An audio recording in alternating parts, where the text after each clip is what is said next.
Good morning. It's December 4th, and this is your daily brief in science. Here's everything you need to know. A new study sheds light on the long-term effects of COVID-19 on teenagers. According to research published in Nature Communications Medicine, 70% of teenagers who experienced long COVID symptoms 3 months after infection reported recovery by the 2-year mark. However, 30% continued to face lingering symptoms, indicating that a significant portion of this population remains affected. This research, known as the CLOCK study, is the largest longitudinal cohort study focused on long COVID in children. Funded by the National Institute for Health and Care Research, the study was conducted by multiple institutions, including the UK Health Security Agency and various universities. The data collected is now publicly available for further research. Dr. Nathan Cheatham highlighted that long COVID disproportionately impacts disadvantaged groups, underscoring the urgent need to address health inequalities. While the findings primarily apply to children and young people in England, researchers caution that these results may not reflect the experiences of those in countries with different healthcare systems and demographics. The study does have limitations, including potential recall bias and the reliance on self-reported symptoms, which could affect the accuracy of the findings. Furthermore, participants tested positive for COVID-19 before the Delta and Omicron variants became dominant, which may limit the applicability of the results to current situations. The CLOCK study emphasizes the necessity for collaboration among health professionals to develop effective strategies for managing long COVID and preparing for future public health challenges. Ongoing research is crucial to fully understand the long-term effects of COVID-19 on young people, especially concerning socioeconomic and gender disparities. With continued data collection, the study aims to support targeted interventions for those affected by long COVID, while also addressing the lack of comprehensive studies on this vulnerable population in the UK. A recent study involving over 81,000 middle-aged participants has brought new insights into the impact of vigorous intermittent lifestyle physical activity, or VILPA, on cardiovascular health. This research particularly focused on individuals who do not regularly engage in exercise, revealing significant findings regarding heart health. The study found that women who participated in an average of just 3.4 minutes of vigorous activity each day had a 45% lower risk of experiencing a heart attack, stroke, or heart failure compared to those who remained inactive. In contrast, men who averaged 5.6 minutes of high-intensity activity daily only experienced a 16% reduction in major cardiovascular events, indicating that women benefit more from lower levels of physical activity. Dr. Luke Laffin noted that any movement is better than none, highlighting that even small actions, such as stair climbing, can lead to significant health benefits for those who do not exercise regularly. The study also revealed that over 25% of Americans do not engage in any physical activity outside of work, emphasizing the urgent need for increased awareness and action regarding physical health. Researchers advocate for incorporating brief bursts of activity into daily routines rather than relying on sporadic efforts. VILPA activities, which include stair climbing, carrying groceries, and playing with children, can seamlessly fit into everyday life. However, while incidental exercise is beneficial, it should not substitute for the recommended 150 minutes of structured exercise weekly, as advised by health organizations. During nearly 8 years of monitoring, 331 women and 488 men who were non-exercisers experienced major adverse cardiovascular events. Health experts recommend that adults under 65 aim for at least 150 minutes of moderate or 75 minutes of vigorous activity weekly to maintain optimal cardiovascular health. Regularly elevating the heart rate through any form of activity can improve overall heart health by alleviating stress and maintaining healthy cholesterol and blood pressure levels.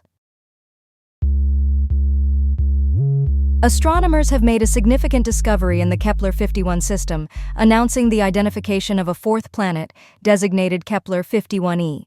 This system is already known for its 3 ultra-low-density superpuff planets, intriguing scientists with their unique characteristics. Located about 2,615 light-years away in the constellation Cygnus, Kepler-51e orbits just inside the star's habitable zone. This positioning raises questions about the potential for additional planets within this system, prompting further investigation. Kepler-51e is hypothesized to have a mass similar to its three siblings, with an orbital period of approximately 264 days, indicating it likely has a circular orbit. Jessica Libby Roberts, a co-author of the study, highlighted the mystery of how these planets manage to sustain their atmospheres in the face of intense radiation from their young star. Co-first author Kento Masuda from Osaka University explained that the discovery of Kepler-51e was crucial to account for an unexpected 2-hour early transit observed with Kepler-51d.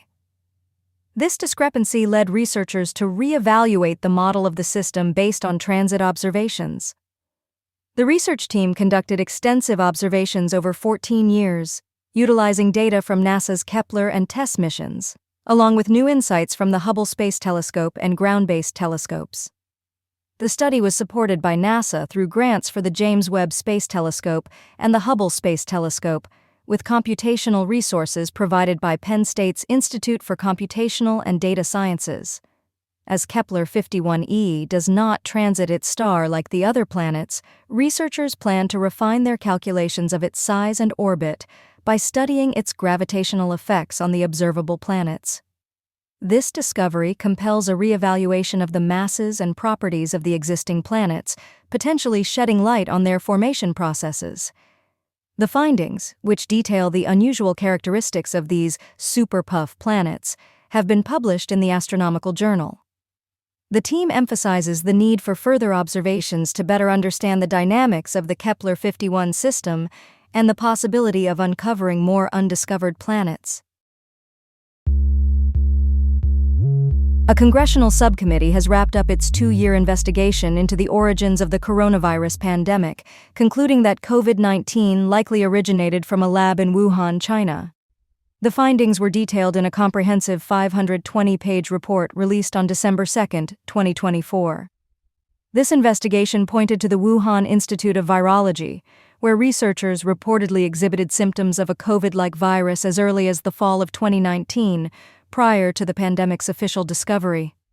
The report emphasizes that the virus possesses unique biological characteristics that are not typically found in nature, which lends support to the lab leak theory.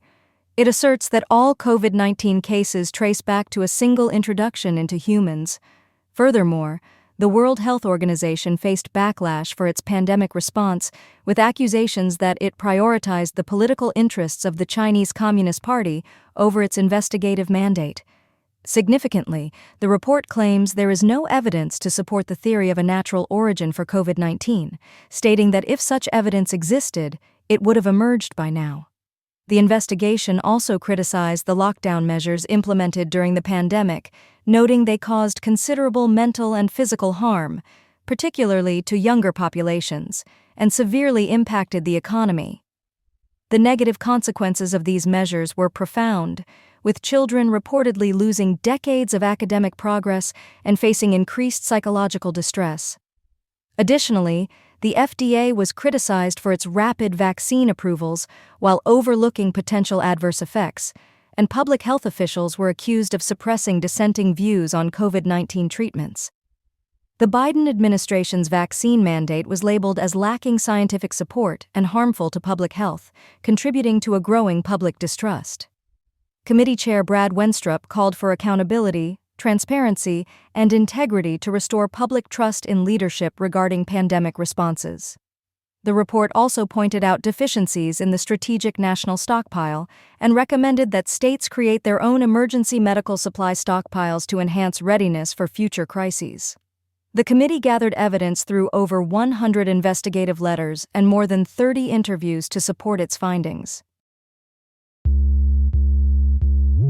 A recent study published in the journal Biology Letters reveals a surprising potential solution to plastic waste: mealworms. Researchers from the University of British Columbia, led by Dr. Michelle Tseng, focused on the ability of these creatures to digest disposable face masks made from polypropylene and polylactic acid, materials that have proliferated during the COVID-19 pandemic. During the height of the pandemic, Approximately 129 billion disposable masks were used monthly, contributing significantly to plastic pollution. The study demonstrated that 160 mealworms consumed 530 micrograms of plastic in just 23 days, indicating that a group of 100 mealworms could theoretically digest a mask weighing 2,270 micrograms in about 138 days. The mealworms digested the mask material without any negative effects, suggesting their potential role in mitigating plastic pollution. Remarkably, they excreted only a small amount of microplastics, about 4 to 6 particles per milligram of waste, indicating that most of what they consumed was absorbed. On average, each mealworm ingested around 150 particles of microplastics while gaining weight, showcasing their capacity to process plastic waste effectively. Despite the consumption of microplastics, no adverse effects on the mealworm's survival or growth were observed, although there are ongoing concerns regarding their edibility for other animals. This research emphasizes the urgent plastic pollution crisis, with over 450 million tons of plastic produced globally each year and only 9% recycled. Improper disposal of masks has caused harm to wildlife, including digestive injuries and entanglement, highlighting the need for improved waste management solutions.